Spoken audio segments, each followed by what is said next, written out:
Guys, good vibes muna tayo. Kwentong OFW banding to.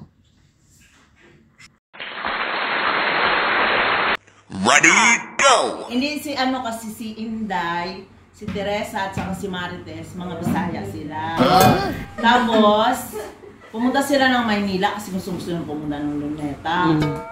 Ngayon, nabalitaan na nga nilang may killer doon. Sa Killer ng alin? Killer ng mga Bisaya. Ayun. Kaya, kailangan Pero si Inday, dahil atat na atat pumunta ng Luneta, hindi pa siya na-orient, kapunta na siya agad ng Luneta. Nakasalubong niya yung killer.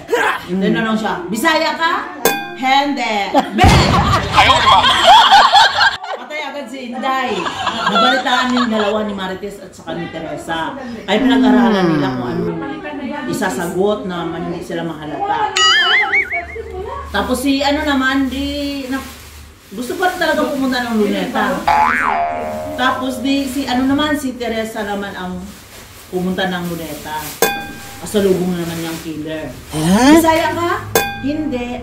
Anong name mo? Teresa! Bang! Ayun siya. Tapos, nabalitaan ni Marites siya lang na lang matira. Tapos, gustong-gusto pa rin nila pumunta talaga ng Luneta. Kasi nga mga taga-probinsya gusto pumunta. Siya naman ang pumunta ng Luneta. Pinag-aralan niya na yung hindi at saka yung pangalan. Di siya na salubong ng killer. Bisaya ka? Hindi. Anong name mo? Marites. Okay na, tuwang-tuwa si Marites kasi hindi siya nakahalata ng killer na na Bisaya siya.